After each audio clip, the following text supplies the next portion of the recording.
Mailbox. It's Wednesday, January 24th, 2024. And we're here to help you with all that is happening. We have a program lined up for you. Listen in. According to an article in the Jamaica Observer News dated December 19, 2023, that's my daughter's birthday, the benchmarks by which society determines success, particularly among men, are contributing to the type of behavior that can fuel gender based violence. According to prominent performing artist and member of advocacy group Caribbean Male Action Network, that was the sentiment expressed by Owen Blackett Ellis. Tony Ann Broadber, a representative of UN Women Multi-Country Office, the Caribbean, which is an organization dedicated to empowering women, said healthy masculinity is about being a human being. There is a point that men are told these are the two emotions you have, brooding or angry. That's it. Healthy masculinity allows men to let go of their feelings. It's not that you don't feel the emotions, but if you don't, you blow up. The reason men get so angry is the feelings that human beings have and that you feel you can't express, Bradbury told the forum. I was present at that forum. I remember this statement quite clearly. The event was supported by the men's unit of the Bureau of Gender Affairs in the Ministry of Culture, Gender, Entertainment and Sport under the European Union UN Spotlight Initiative. It brought together men, boys, government agencies, advocacy groups, and organizations. During the forum, motivational speaker and transformational coach Kevin Wallen admitted that men have trouble channeling their bottled up emotions. He shared that for many years he has worked in the prison system and has found that a lot of inmates have anger issues. But there are no outlets for them to channel that anger. Having such outlets would help, he suggested. In quotes, at least when you hear the story out full, then we can have a decent conversation. But most of the things them is like the thing them just buckle up inside and we're angry. So we have to create a space where men want to speak. And as soon as our voice get a little passionate and one or two bad word cuss, everybody get afraid. But we need those moments because we are bottled up right now, unquote. Wallen said, this is the program designed for men with guests who are men, hosted by men and is aired every Wednesday unless the holiday at 5:30 p.m. right here on Love 101, the family station. It's the mailbox. And in case you haven't identified the voice and you're not on Facebook Live nor YouTube, I am Pastor Courtney Morrison. With me is my co-host, none other than the illustrious Kevin Bailey here. Greetings, everyone. Courtney, it's good to be on the mailbox today, January 24th, 2024. Can you imagine? Almost coming to the end of January. Well, we are very honored, privileged to have Mr. Kevin Wallen.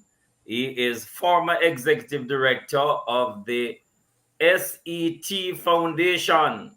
He's a passionate individual dedicated to improving the lives of individuals within Jamaica's penal institutions, schools, and communities.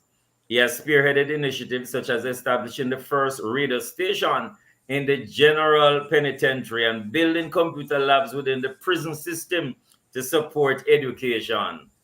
These efforts promote rehabilitation and personal growth among inmates.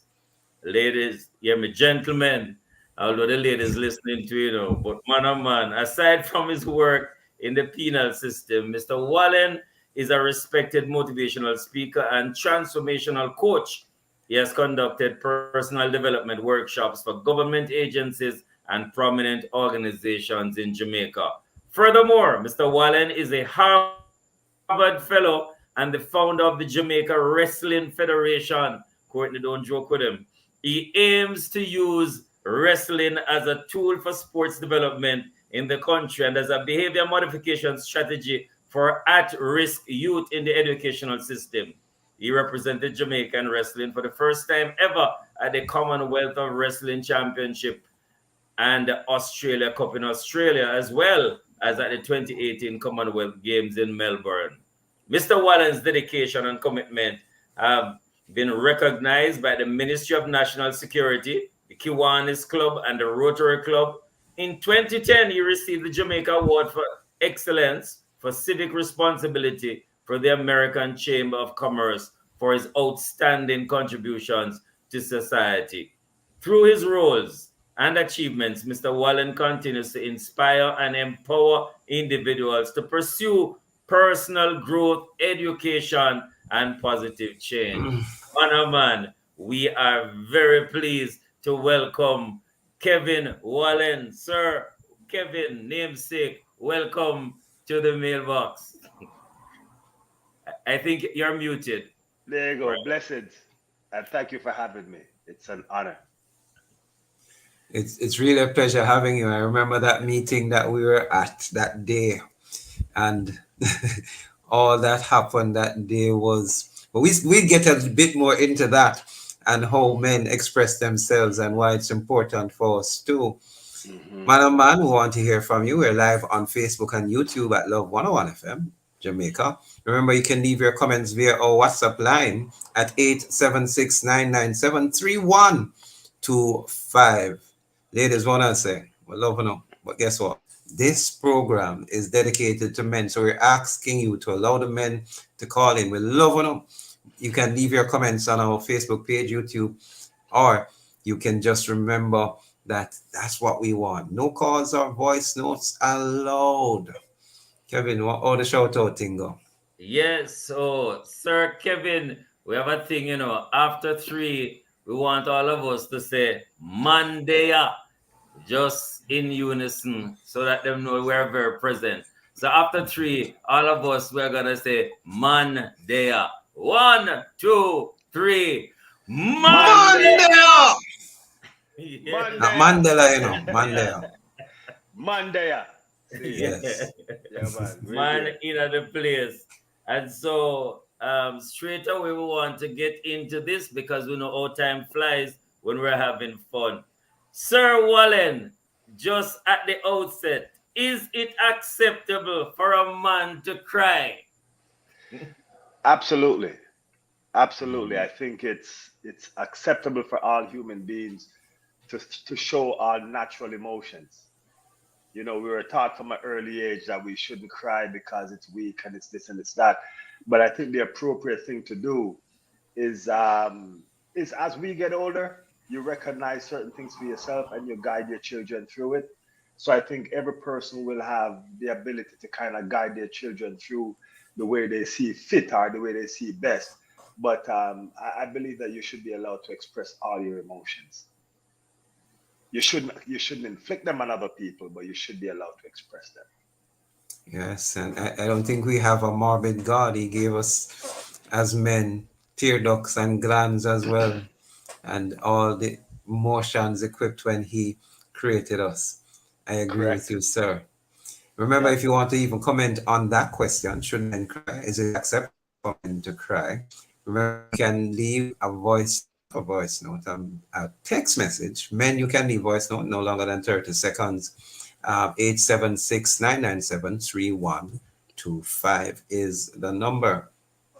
We want to know a bit more about you, Sir Kevin Watt. I think I know a lot about you, but the public doesn't necessarily. They're not aware. We Right. want to know a little bit about your growing up and what was it like for you growing up. Tell us a bit. What was your experience like in growing up? The early years, I never questioned anything because I grew up in the country. So from I was born until around age 11, I lived in a refuge, Trelawney. Mhm. And in refuge, you just run up and down in the countryside, you pick mango, whatever fruit is in season.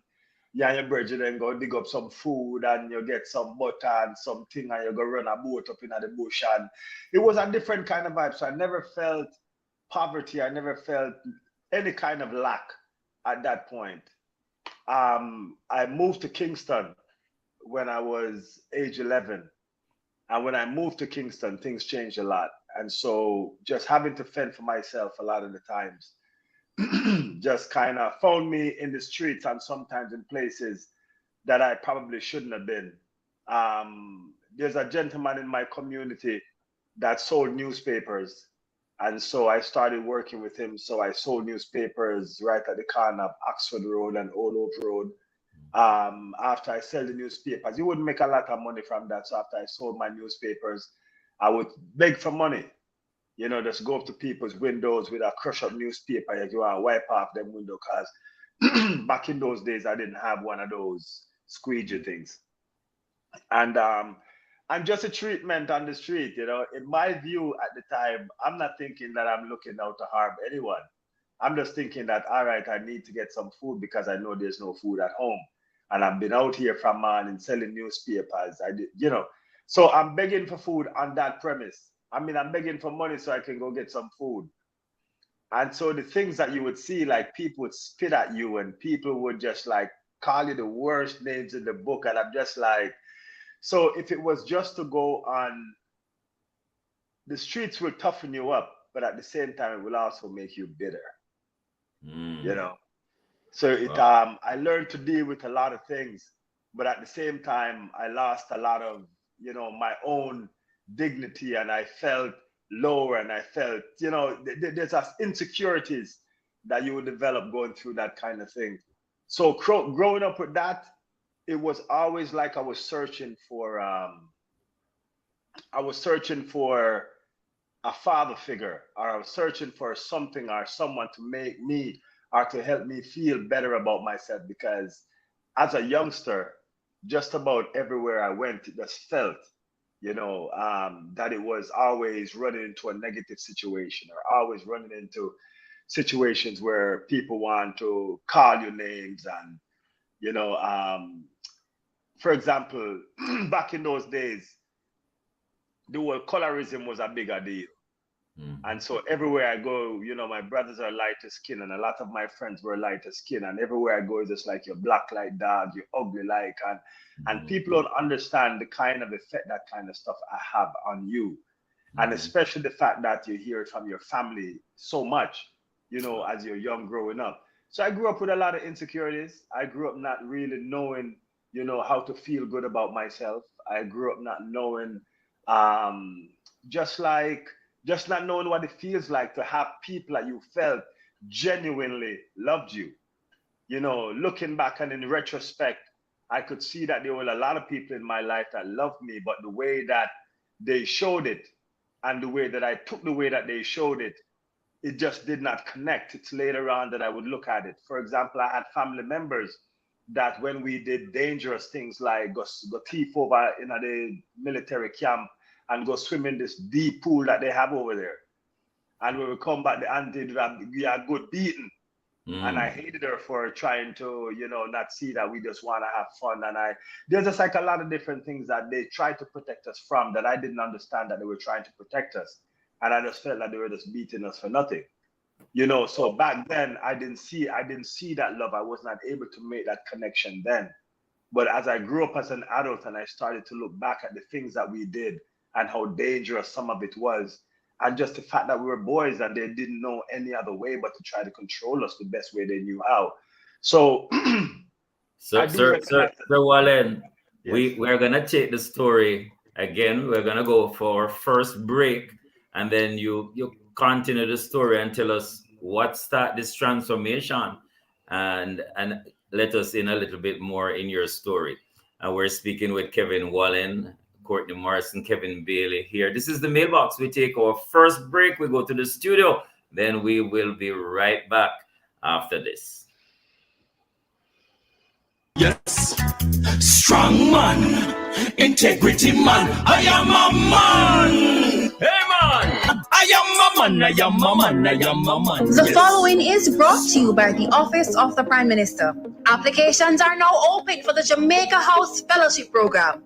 Get first-hand high-level experience in the operations of the public sector and an opportunity to support and implement high-priority initiatives of the government of Jamaica for 2 years. Visit the OPM website at www.opm.gov.jm to apply and for more information. The proceeding was brought to you by the Office of the Prime Minister.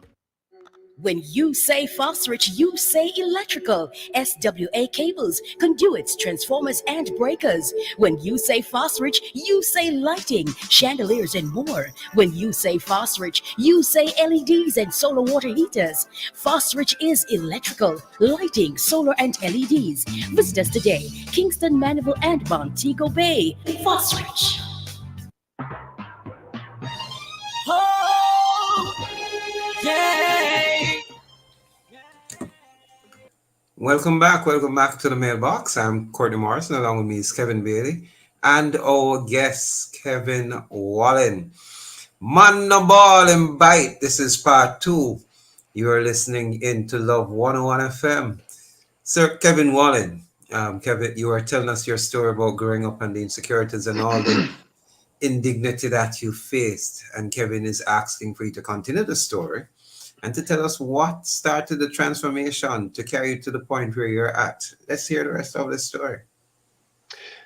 Yeah, so after after this kind of going through just different scenarios. My mom, she had the opportunity to go to Canada when I was very young, so she left when I was like 3 months old, and I saw her again when in 1975 when I was 5 years old,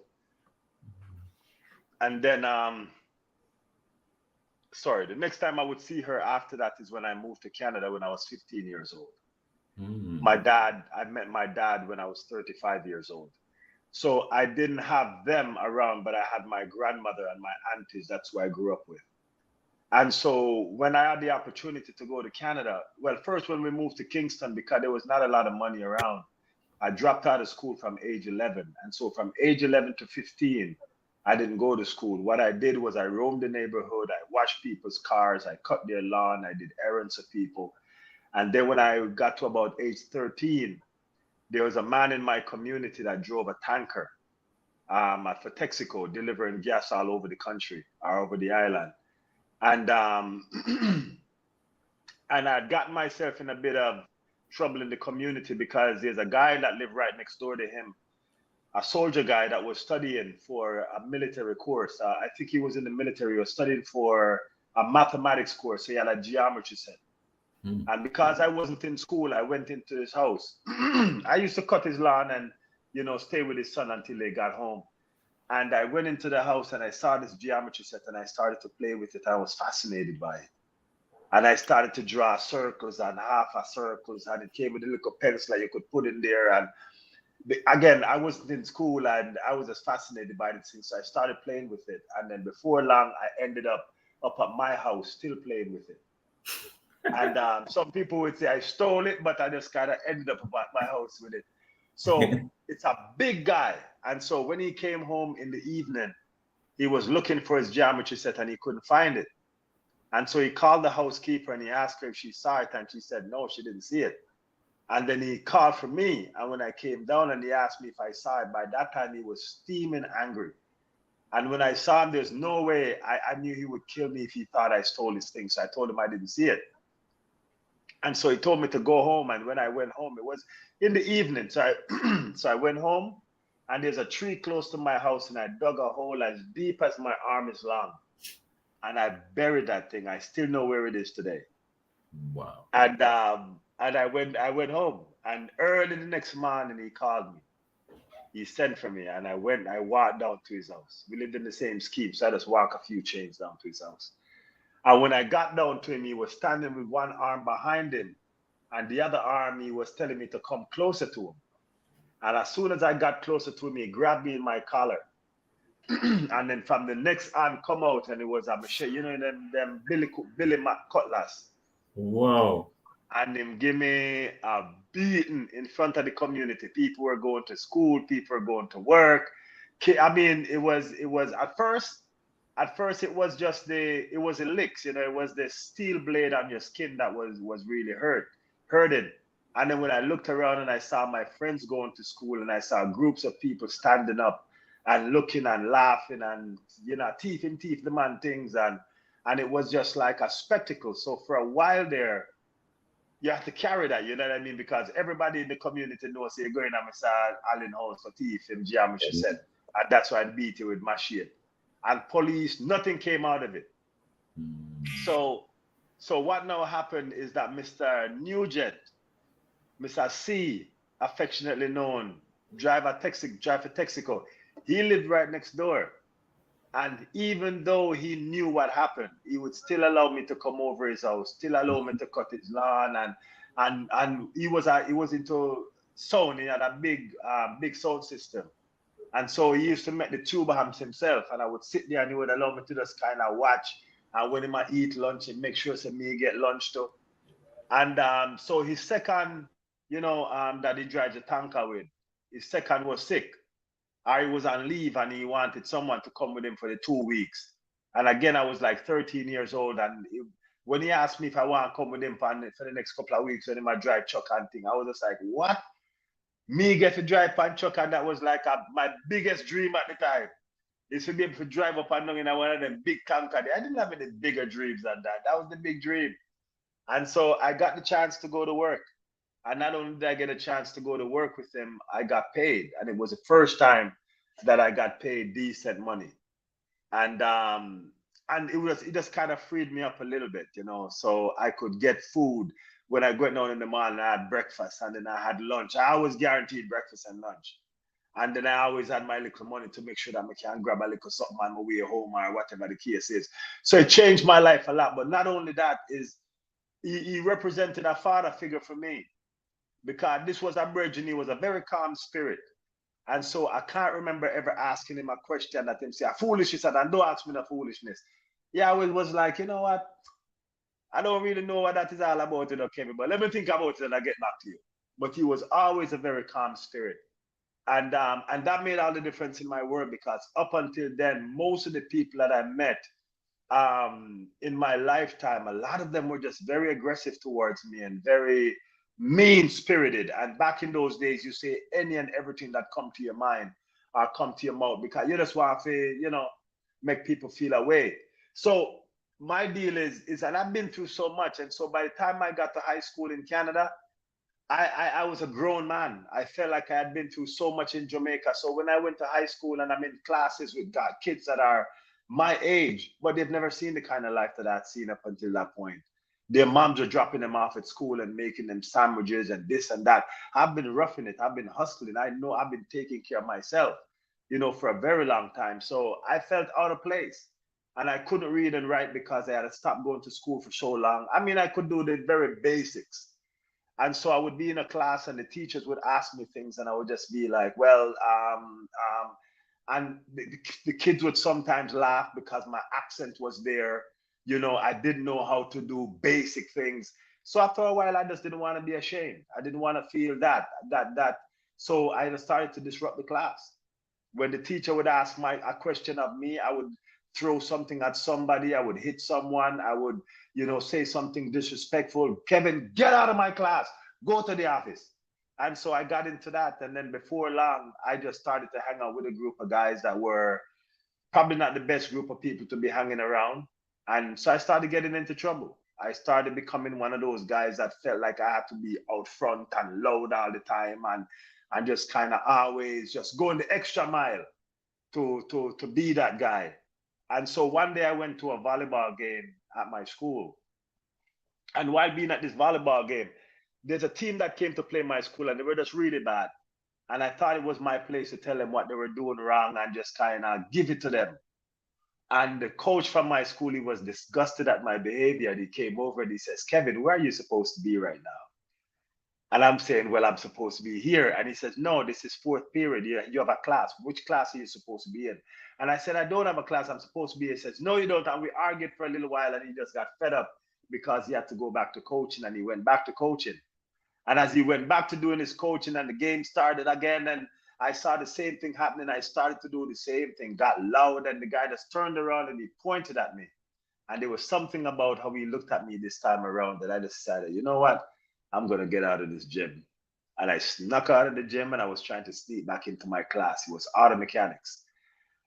And Mr. O'Hare, who was the coach, I opened the door, went into my class, and as I was trying to squeeze the door closed behind me, he swung it open and he called my teacher, Mr. Maselli, Kevin Wallen has been in the gym causing a nuisance the entire period. And I said, no, I wasn't. And he said, yes, you were. They got into a little bit of a back and forth. And then the bottom line is I ended up getting suspended from school. And when I got suspended from school, I went home.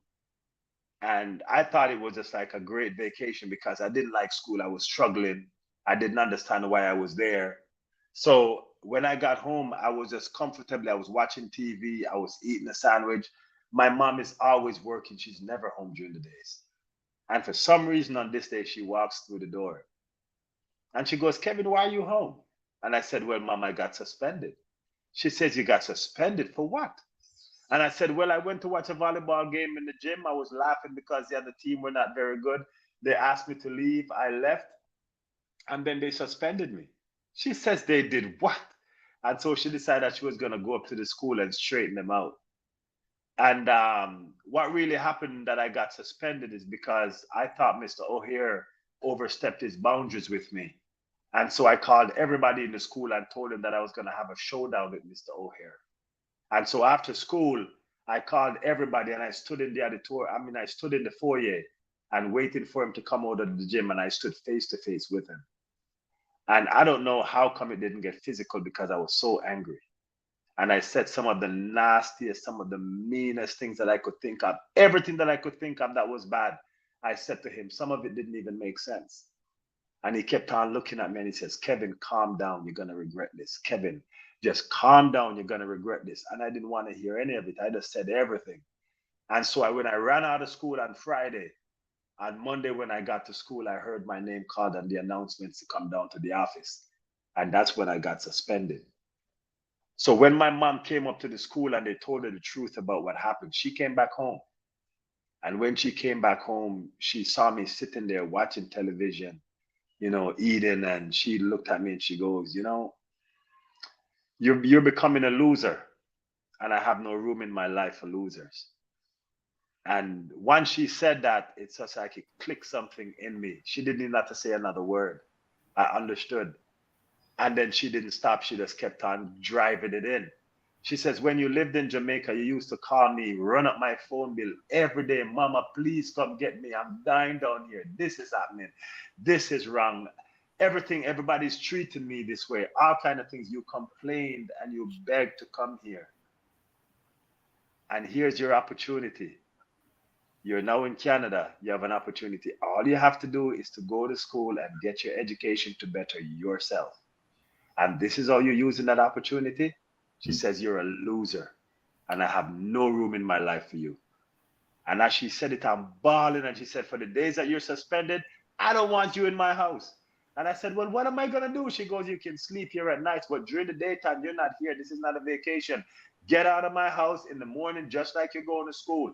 Do not stay around in this house and watch no TV. I don't care where you go, but you're not staying in this house. I used to work at this place part-time in the evenings. And I asked him if I could work full-time. And I started to work at this place full-time, and it was lifting boxes all day. And it was like a big warehouse, and trucks would come in full on one side, they would come in empty on the other side. The trucks that would come in full, my job was to empty out, stamp each boxes, put stickers, put labels on them, and then drag them over and load them onto the other truck. So from 8 o'clock in the morning until 5 o'clock at night, with 2 15-minute breaks and a half an hour break. That's all I did all day, was just drag these boxes back and forth across this warehouse. I was 15 years old, going on 16. I hated it. I hated every minute of it. And so as a result of that, when I went back to school, I made up my mind that I wanted to do something different. And then I decided that there was a wrestling team at my school. And so I joined the wrestling team. And that's when I met a man by the name of Jonathan Graham, who became my mentor, my big brother, my father figure, just a very powerful, responsible man that just helped me to change a lot of things. So in order for me to wrestle, I needed to have my grades above the passing grade, or else he wouldn't allow me to wrestle. And because I wanted to be around him so bad, I wanted to wrestle so bad, I did what I needed to do to make sure that I passed my classes. And so before long, I went from taking basic level So I was now at the general level. And I got to the point where I graduated from high school and became a good wrestler in the process. But when I graduated from high school with a grade 12 diploma, I realized that it wouldn't give me very much. It was the same jobs, working in the warehouse, working in the restaurants. And I kind of wanted more. I wanted more. Mm-hmm. And so I ended up just becoming depressed. And so I sat in my mother's house for a year and a bit, and pretty much just did nothing. I didn't know what to do with myself. And one day I decided to get up and ride my bicycle to a school that's close by in the wintertime, in the dead winter. Rode my bicycle to the school and I said, can I go talk to the wrestling coach? And I went down to the physical education area, spoke to the wrestling coach, and he was so excited to see me. And so I asked him if I could come and help coach the team. And he said, yes, you can. That would be honored. And so he wasn't a wrestler himself. He was a teacher that was helping out. And so having me there that was a wrestler that could do that part of it, and he did most of the paperwork part of it, we were a solid team. And the first year that I coached, they won the regional championships. And so all the teachers in the school, people are coming up to me and they would say like, yo, you got to become a teacher. You are so good with these kids. Most of these kids join the wrestling team just because they think it's a place they could go and fight. You change your perspective. A lot of them are doing better in school and you should become a teacher. At that point in time, all I could look at is the fact that from age 11 to 15, I didn't go to school.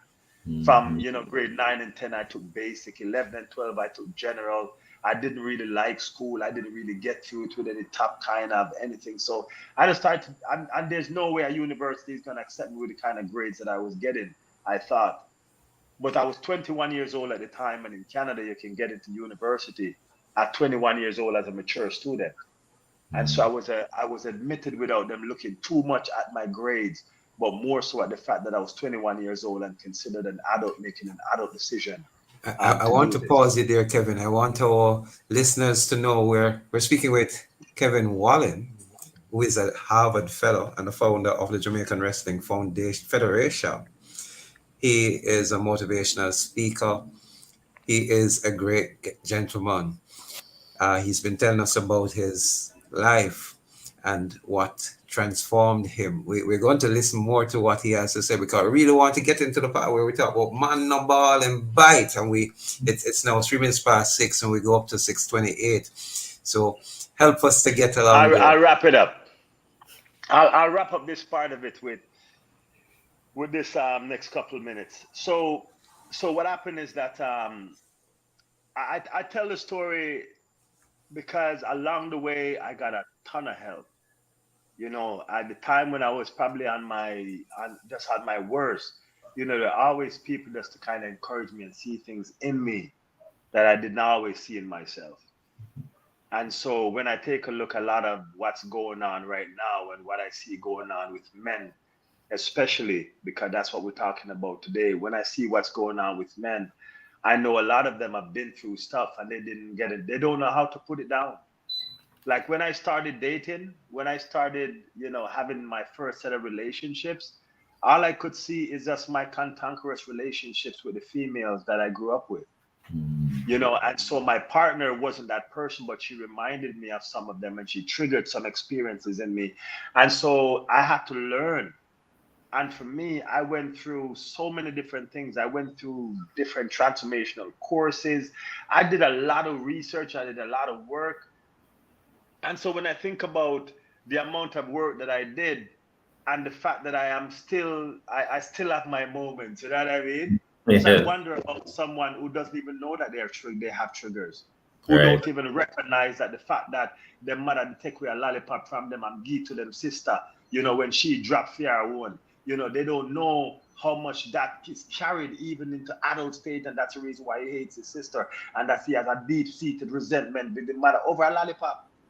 So it's simple things that we overlook with men because we don't get a chance to express. If you take a look at how women are brought up, it's not even that they have to go out of their way to have a special arrangement. The way that women are brought up is just like girls get together and they talk about stuff and they comb each other's hair and they do each other's toes and they do each other's nails. You know what I mean? They get that physical, intimate touch. And Yeah. it's love. And it's, even though it may not be the words expressed, but they get to know that and feel that from an early stage. And so when it is that I take a look at when you start to date, that's the first time you're in a situation where you really have to have real relationship kind of conversations, and conversations that come to a certain kind of conclusion, because you're not bridging of a disagreement, and you cuss too bad with and argue a little bit and this and that and go each other's ways. But Mhm. when you come back later and a man say, Bridge, say they never too go on right, or that thing they never come across when want to come across. My respect. There's no whole heap of digging in on my feelings and my emotions were this, and there's not a lot of that expression. So we don't get to do that in a way that women get to do it. And so when it is that we're faced with it for the first time, especially if it is that we're faced with it when we feel like we're done with the conversation, we've said all that we need to say. I don't want to say anymore. I don't have anything else to say. But we're not done yet. Where is this and where is that? And you just feel like you're done, and you've never really had to go through that. And so when it is that you're starting to feel like what that now starts to feel like, it's like it feels like your mom is in front of you again. It feels like your mother is just kind of Mhm. mothering you. Then you realize that, it's not really your mother. So you don't really have to hold back your disrespect, or you really don't have to hold back your true feelings. And then, you have this thing where with your mother would beat you because you did something wrong, and then you would do something good and you get a hug, and then she would still put you to bed, still take you to school, still take care of your necessities. So there's this back and forth thing. So because I beat you and because I shout at you and because I say nasty things at you, it doesn't mean that I don't love you. I'm just saying these things because I want you to behave a certain kind of way. And then we become men and we do the same thing in our relationships. We backstone the woman and then we want to make love to her. We want to buy her candy, we want to take her on a trip, we want to whatever. Where have we seen that behavior before? It's a learned behavior. And I don't expect you to get up and go anywhere. I don't expect you to leave me just like my mother. What leave? Go where? You're my son. Where you gonna go? Mm. This is your home. I'm disciplining you because you did something wrong. Why would you leave because of that? And so we grow up and we don't realize how much of that transfers into how it is that we behave as adults. And it's dangerous because the reason why it's dangerous is because if every time it comes up and I feel like you did something wrong, because I'm not accepting that I'm triggered by something that you're doing, and I'm blaming you for doing something wrong, and we can't get anywhere because you're telling me that it's you that did this and you that did that, and I'm telling that you made me and you behaved this way and it was you did this because, and so we can't get anywhere. It's just gonna blow up. And that's what we see happen. And when it gets that way, the man responds the only way that he knows how is through anger. We fight and then we come back and we just patch it up. We don't know how to reason it out. We don't know how to talk it out. And like I said, a great deal of the anger that sits inside of us, it doesn't take a lot to trigger it. Because heartbreak, a lot of us think heartbreak, the ones that we need to heal and to take care of, are the heartbreaks that it's in an intimate relationship or between man and woman business. But some of us are heartbroken because of what our moms did to us and what our dads did to us and what family in general and what our friends. And we are heartbroken, but we haven't dealt with those heartbreaks because we're not supposed to deal with those. We're supposed to just man up and just put those aside and let the bygones be bygones and leave the past in the past and move forward. So You know, so yeah. Kevin, how do we get our boys to men make the transition now and get the self-awareness that is because of adverse childhood experiences, early childhood stuff that we're being triggered? What are we to do? Because you know how Jamaica set, and you know how the man them set now. Yeah, kind of help us and people listening, especially young men. How do they cross this huge chasm, as it were, to start to behave the way you are doing and managing your emotions? Help us there. It's a tremendous amount of work. It takes a lot of responsibility. Because again, a lot of people are going to do you wrong. There's no two ways about that. And I'm not trying to minimize the stuff that people have gone through. As a matter of fact, I'm trying to bring it to the forefront to tell you that it is important to acknowledge it. It's important to look at it. It's important to see it honestly for what it is. And if you have issues with your mother, it would be great if you had a conversation with her and just try to let her know how you feel. A lot of the times it is so built up that you feel afraid to have the conversation with your mother because you don't want to disrespect her. But at the same time, the anger that you're carrying, at some point in time, you're going to have that conversation so that you can put that burden down. So the thing is, the first step is to do a journey, just go on a journey of introspection and take a look at how it is that you came up and be honest about what it is that you see. You're going to see a relationship with your mom. And even though right now as an adult, you're saying, why, mommy, I love my mother and nobody can diss my mother and this and that. Deep down inside, you still have that moment when you resent her. Because when you were 5 and she was beating you for something that you didn't think you did, you weren't looking up at her and saying, oh, mom, I understand why you're beating me and I love you. You weren't saying that. You were saying, I hate you. You are hurting me. This is hurt. This hurts. This is the worst feeling ever. I never want to feel this way again. And I'm looking up at you who's doing this to me. This is the worst kind of violence that has ever been inflicted on me. And you're my mother and you're doing this to me. Are you my father and you're doing this to me? Whichever way it's coming from. So when you're 5 years old, you're not looking and saying, oh, I understand that my mom was there and she was the only one and that, you know, she was under pressure and all. You didn't understand that as a child. You understand that as an adult. And so when we're adults, and that thing is triggered in us and we go back to being 5 mentally and we're still that in that adult body, but at the same time it's a very dangerous game. So take a look, and wherever it is that you see the issues that you have with your mother, it's essential that you break those down, you have the conversations. And I tell mother all the time, I don't care how old your child is, if you feel like you wronged them when they were young, call them and apologize. It makes all the difference in the world. That apology will unlock things that doctors, psychiatrists, I don't care who they go to.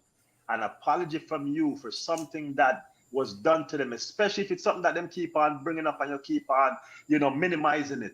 If they've been bringing it up over and over and over again, apologize.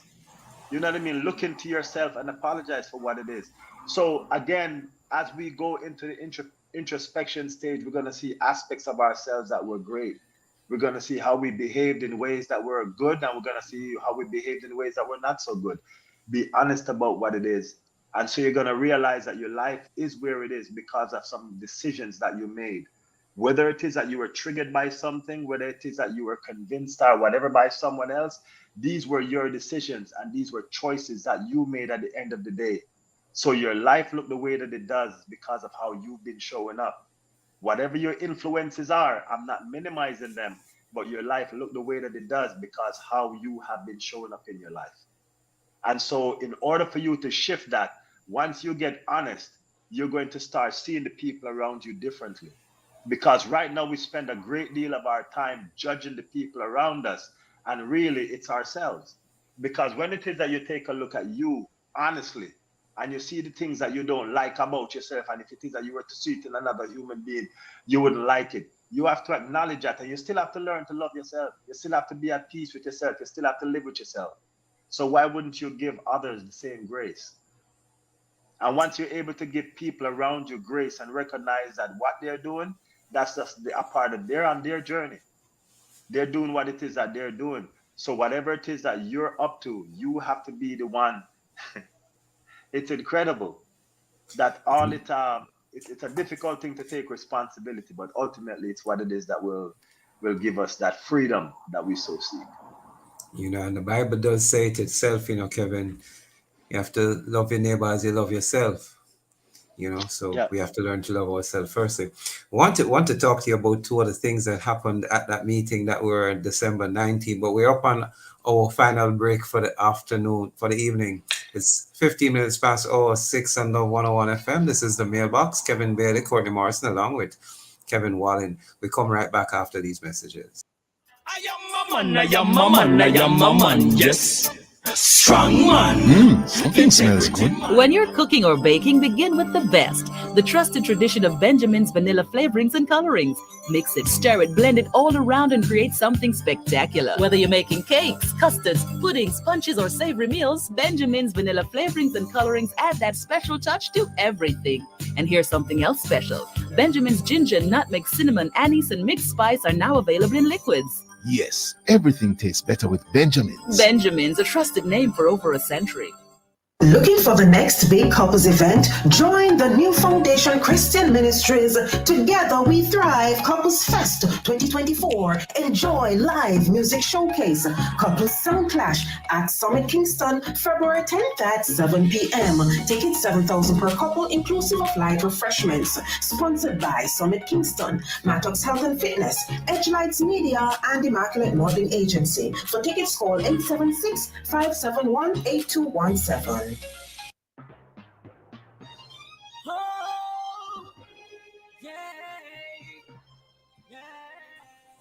Welcome back to the mailbox here every Wednesday at 5:30 p.m.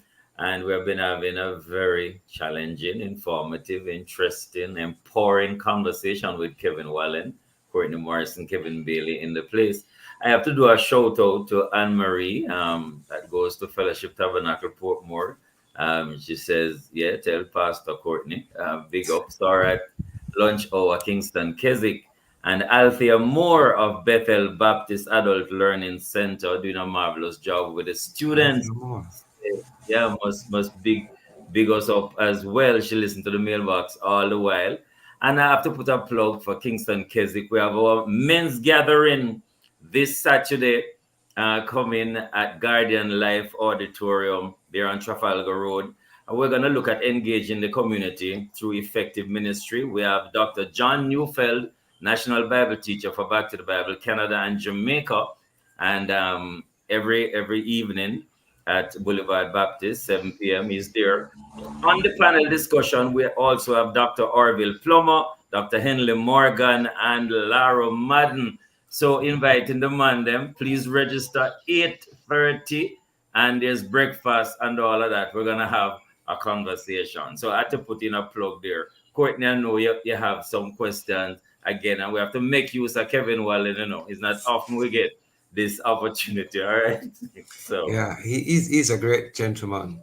Wow. We heard two gentlemen expressing themselves. One who says he's killed and probably wants to kill again, and he wants help. And I thought that was fascinating that he actually stood up in the meeting and says he needs help. And then we heard another young man talking about how, what happened to him when he went out to a party and came back home and hot water was thrown all over him. And he carries that anger with him. How do we create these safe spaces? I thought it was a safe space. We know how the meeting ended. It didn't actually ended up feeling very safe. But how do we create safe spaces that men like those two are able to express themselves, ask for help, and get the help that's necessary? I like what Tony Ann Brodber said. She wants us to remember that men are human beings. Yeah, look, there's a lot of things that I take issue with some of that stuff. I really do take issue with the idea of stop violence against women and girls. I really feel like if it's supposed to just be stop violence, period. And if anything, you can say stop violence against women and children. But I think, just the whole idea that you exclude the boys and then all of a sudden, if you are male, then you are the perpetrator and that's it. So growing up as a boy, even starting to see yourself in I really have a major issue with that. So anyway, I think this gathering was an opportunity for men to get together. It was supposed to be a men's gathering, so it was supposed to be a safe space. So whatever it is that was said, I really felt that the feminine energy could have stepped back and have other masculine energy in the room engage this gentleman in a way that we could really allow them to express themselves so we could learn from it. Now, I talk about the whole idea of how men feel about their mothers. And deep down inside, this kid that spoke about his mother throwing hot water in his face, Him tell you that him still love her and him still do this for her and still do things for her, but she can't diss him. And no woman can diss him. Like, he was very angry and very irate. And the feminine energy in the room just wanted all of that to just quiet down. And I wanted to hear what he had to say. Because he's a small piece of what our society looks like. There's a culture of him. And we don't get to see them and hear from them very often. And when we have them in a space where they feel safe enough to grab a microphone and speak out loud, we have to be able to embrace it. Whatever it is that they're saying, we have to hear it. At least if we don't hear it, how are we going to even know what it is that they were going to say? Because they could say a few words and we just kind of get frightened by the first few words, but they were going somewhere. And I really felt that what both of those gentlemen had to say was very important, because here's a man that's talking about the fact that he had been to prison for murder, and right now he just feel some feelings and he just feel like he needs some help, and he was just very straight and honest about it. And someone in the room had mentioned that they had been in connection with him, and I guess they just ghosted him. And he felt an issue with that, and so he mentioned it. And then there was an exchange, between the female and the male in the room that was perhaps, anyways, I really just feel like spaces like that, we should try to create spaces like that where it's probably just purely men, so that we can actually have these conversations and get through them. Because I understand that women have been through a lot, and they've been through a lot with men, and that they're triggered by a lot of things that will come from men. So maybe the first set of conversations that we can just have it with men, and then create some space where we can now have different conversations where women and men can be in the room. But right now, based on where it is that we are, I think we need some men spaces events that are organized by men, the agenda set by men, and just run by men. And as much as possible, just have men present, especially in situations like these. If it is that you're going to have women in the space, it has to be a situation where they're pretty much just listening in and just, from that perspective.